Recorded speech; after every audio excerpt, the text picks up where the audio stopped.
All right, guys. So today, basically, I'm just going to go through a few quantity surveying terms that I feel that you should know if you're in this field. I'm going to split them into different sections. So I just got on my phone here. First, I'm going to go through the core commercial terms that I feel you should know. Then we're going to look at cost and finance terms that I think you should know. Then we're going to look at procurement and contract terms that I think you should know. And finally, risk and value quantity surveying terms that I feel that you should know. All right, so let's start at the top with the core commercial terms that I think you should know, every quantity surveyor should know. So first of all, we've got the basics.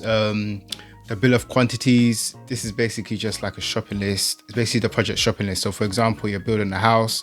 In the bill of quantities, we'll list the number of doors, the number of windows, I don't know, how many meters of flooring, etc. Just basic stuff like that is all listed out, usually in an Excel spreadsheet, given to the contractor so that they can price against it. I don't know, let's say you won the lottery, I don't know, you wanted two, I don't know, strip poles in your bedroom or whatever, you can slam that in there as well. So taking off, the next term, taking off. Taking off is basically measuring. Takeoff is synonymous with measuring. So it's basically measuring quantities from a drawing. So in the previous example I gave you of the bill of quantities, in order to get that list of doors, flooring, windows or whatever, usually what would happen is the quantity surveyor will get drawings from a drawing plan of the house from an engineer, and then the quantity surveyor will sit down with the drawing, and then he will basically count what's called takeoff, measure the amount of doors, windows, blah blah blah that's on the drawing, and then through that method he will produce the bill of quantities. So the takeoff is the method used to produce the bill of quantities.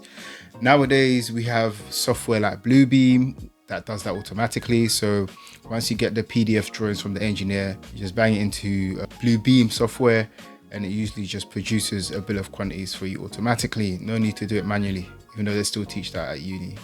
Waste of time, in my opinion. Next is prime cost item. So prime cost item is basically an allowance. So for example, is money set aside for something that's not chosen yet.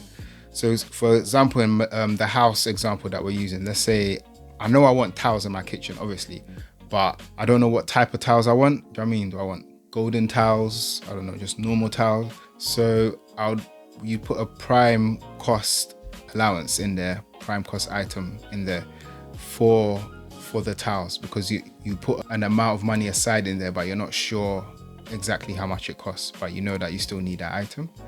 So yeah, that's what prime cost item is. Hope that makes sense.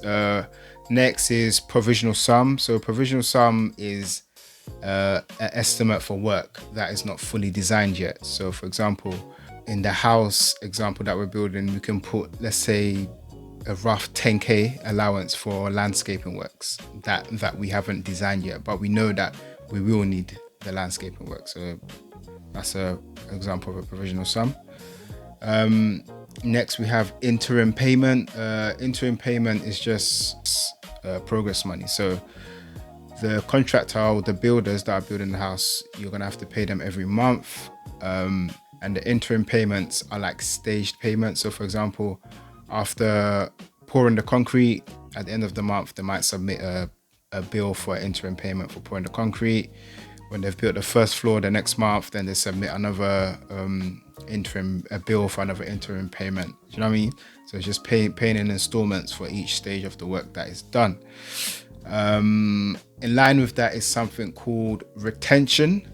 So retention is an amount of money that you hold back from the builder. So let's say it's 5% of the total bill that they give you each month. And the reason why you hold retention is called 5% retention, usually is in the industry, is so that once the job is done, let's say they finish building a house and everything, you've paid them everything apart from that 5% that you've retained, called the retention money. You go in the house, you have a walk around, you notice that, let's say you open a door and it falls off, for example, then the contractor will have to come in, or the builders will have to come in and fix that door for free before you give them the last remaining 5%. You see, if you understand what I mean by that. Yeah, so that's the retention money that's usually held back in construction projects. Next we have final account. So final account is like the final bill, the last payment. This is where you negotiate and any variations. I'll cover variations next that were included in the job. You negotiate that, and then it's basically the final bill where everyone agrees and signs off on the final figure. So next we've got variations. So variation is what's called a change order. So for example, in my mansion that I'm building, in my bedroom, where I decided to put up 2 strip poles or whatever, I changed my mind. I was like, you know what, I'm not going to do that. I'm going to get married or whatever. So we're going to remove the strip poles. So the builder, that's a variation because before I had them, but now it's getting removed. So the builder the price of the works will come down. Or let's say I wanted to add something on. So for example, let's say I wanted normal doors and now I want golden doors, for example. That will cost more. So that's a variation. That's a change to what I originally wanted. So you'd have to go to the builder and let them know about that, and then they will give you a price for that. That will change the total of the prices. Cool. So now let's move on to the cost and finance terms that I feel that you should know. First one is prelims or preliminaries. So prelims are the cost of running the actual site. So keeping going on with the building my mansion example, they'll be on a piece of land. The builders, they're going to need cabins, they're going to need toilets, to fence off the site so that no intruders or kids come in and play or whatever. So all those like overheads, but they call it preliminaries and construction. There is overhead as well, but I'll explain that later. The preliminaries are also charged on the job. Next, we've got here overhead and profit. Yep. So overhead and profit is also charged on the job. Overhead and profit, or OHP, is the contractor's margin. So obviously that means it includes their profit, their business costs, stuff like their office staff, their insurance, just general overhead business costs plus their profit. Next, we've got cash flow forecast, or just a forecast. So this is basically a spreadsheet that kind of sets out how money will go in the project. So the builder will say it's going to take me 10 months to build your house. I'm going to charge you 2,000 in month 1, 5,000 in month 2, 3,000 in month 3. Just like that. It's just a list or a forecast that shows you how much is going to be needed to be paid monthly, which obviously can change depending on what happens in the job. Next term is earned value. So earned value basically measures if the project spend matches the progress. For example, if you spend or if you pay the builders £1 million, but only £800,000 worth of work was actually done, then you would know the project is behind based on because your earned value is only 800k, where even though you spent £1 million. Okay, next we're going to the procurement and contract terms. First term we'll talk about is the tender. So the tender is basically a price offer. The contractors or the builder will formally price the works and then give it to you as a tender. There's usually three of them, so you go out to 3 people, 3 builders. Each of them will give you a tender, and then you look at them, the tenders, you go for which one's the best value for money, which one's the lowest price, things like that. Next term in this category is letter of intent. So letter of intent allows the work to start before the contract is signed. So sometimes in constructions the contract can be a bit long-winded. You're going back and forth. The 2 parties in the contract can go back and forth quite a lot, discussing clauses, negotiating for the best deals for both of them. So what the LOI does, the letter of intent does, is For example, in a building job, it can get to start piling early, the piling works, or laying the foundation early before the actual contract is finalized, just to speed things up.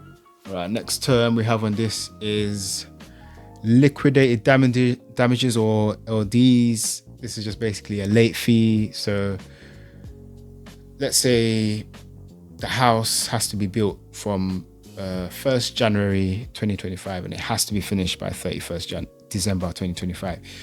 And there'll be a clause in the contract that says every day over 31st of December 2025 that the project's late, the contract has £1,000. So if the on 31st December, 2025, let's say, and it finishes on 7th December 2026, well, the contractor owes the client £7,000. It's basically what liquidated damages are. Next term is defects liability. Defects liability is the period after so let's say when the house is completely finished, you can have there may be a clause in the contract that says that there's a 12-month defects liability period. So within these 12 months, any repairs that need to be done, anything that we find in the house that wasn't done properly, the contractor, the builder, has to come back and fix it free of charge. Right. So the next terms that we're going to look at are the risk and value terms. So first one is value engineering. The whole concept of value engineering is basically trying to make the project cheaper without lowering the quality. So getting the best bang for your buck, essentially. Yeah, pretty self-explanatory. Yeah. Next, contingency. Contingency is just basically a safety pot. So it's money set aside in case there's any surprises or something goes wrong in the project. So for example, if you're building the house, you've got your site that you're building the house, you have, let's say, 100 grand in the contingency pot in case you're digging and you found some World War II bombs like in the ground or something. You have to get some bomb specialists to remove it, for example. That's what the contingency is for.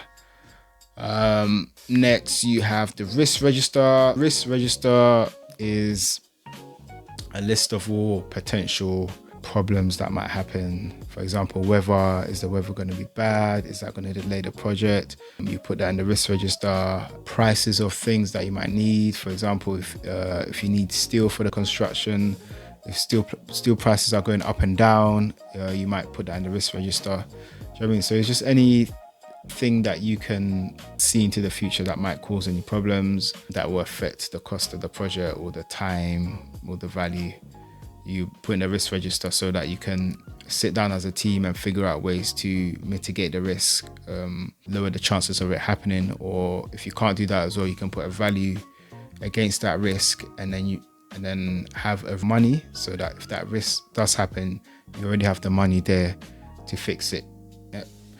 So yeah, I think that's all I had on my list. So yeah, these are just a few terms that is good to know. Again, if you need, like with many industries, it's good to know the lingo.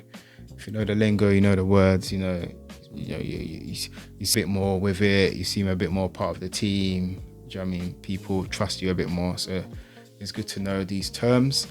Yeah, so which of these terms did you find the trickiest? Is there any that you want me to go into more detail in?